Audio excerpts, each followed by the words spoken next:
ঘরে থাকা উপকরণ দিয়ে আর আটা দিয়েই খুব সহজে মজার মচমচে চিকেন রোল তৈরি করতে পারেন। তো দেখুন এটা কতটা মচমচে হয়েছে। একেবারে সহজভাবে এই রোলটা তৈরি করেছি। যারা রোল পছন্দ করেন তারা এই রেসিপিটা দেখে নিতে পারেন। পুর বানানোর জন্য এখানে আমি গাজর কুচি, আলু কুচি, ক্যাপসিকাম কুচি, পেঁয়াজ কুচি, চিকেন কুচি, টমেটো কুচি আর কাঁচামরিচ কুচি নিয়েছি। মশলা দেব চিলি ফ্লেক্স, লাল মরিচের গুঁড়া, লবণ, জিরা গুঁড়া, আদা রসুন বাটা আর নিয়েছি কাবাব মশলা। এখানে আছে সয়া সস 1 চা চামচ। চুলায় কড়াই বসিয়ে 1 টেবিল চামচ তেল দিয়ে সব উপকরণ একসাথে দিয়ে দেব। একেবারে মিহি কুচি করে নিয়েছি। এটা সেদ্ধ হতে 10 মিনিটও লাগে না।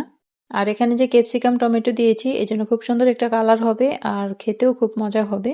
একেবারে একটা মাখা মাখা ভাব হবে। তো দেখুন খুব সুন্দরভাবে সেদ্ধ হয়ে একেবারে মাখা মাখা হয়ে গেছে। এবার আমি নামিয়ে নেব। ডোয়ের জন্য নিয়েছি 1 কাপ আটা, বাটার নিয়েছি গলানো 1 টেবিল চামচ, লবণ স্বাদ মতো।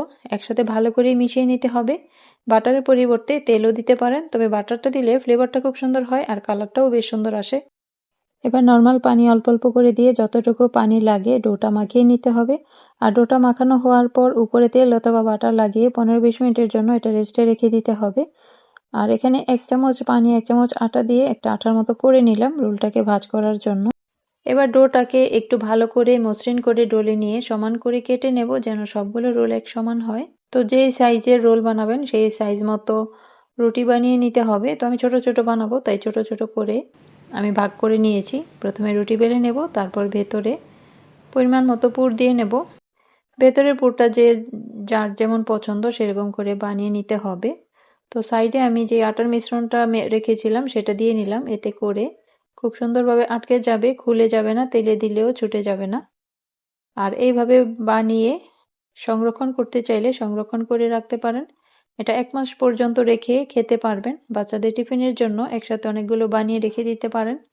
আর ডিপে সংরক্ষণ করার সময় প্রথমে একটু ছড়িয়ে ছড়িয়ে রাখবেন। যখন রোলগুলো একেবারে জমে যাবে তখন একসাথে করে একটা এয়ারটাইট বক্সে ভরে সংরক্ষণ করবেন। যদি প্রথমেই একসাথে রেখে দেন সেক্ষেত্রে এটা একটার গায়ে একটা লেগে যাবে। আর যখন ভাজার সময় বরফটা একটু থাকা অবস্থাতেই তেলে দিয়ে দিতে হবে, তা না হলে এটা গায়ে গায়ে যখন পানি ছেড়ে যাবে একটার গায়ে একটা লেগে রোলগুলো নষ্ট হয়ে যাবে।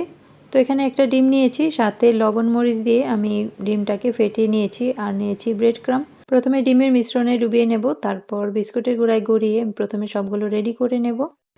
এভাবেও কিন্তু সংরক্ষণ করে রাখতে পারেন, অনেক দিন পর্যন্ত থাকবে। আর নর্মাল ফ্রিজে রাখলে সেখানেও কিন্তু 1 সপ্তাহ পর্যন্ত এটা থাকে। তো এবার তেলে ভেজে নেব। তেলের আঁচটা মিডিয়ামে রেখে মচমচা করে ভেজে নিলে হয়ে গেল বেশ মজার মচমচে চিকেন রোল। তো ইফতারেও বানিয়ে দিতে পারেন একেবারে সহজ মজার এই রোলটা। রেসিপি ভালো লাগলে পরবর্তী রেসিপির জন্য চ্যানেলটা সাবস্ক্রাইব করে রাখতে পারেন, একেবারে ঘরোয়া সহজ সহজ রান্না দেখার জন্য। ভালো থাকবেন, কথা হবে আবারও নতুন কোনো রেসিপির সাথে। আজকের মতো বিদায় নেব। এতক্ষণ সাথে থাকার জন্য অনেক ধন্যবাদ। আল্লাহ হাফেজ।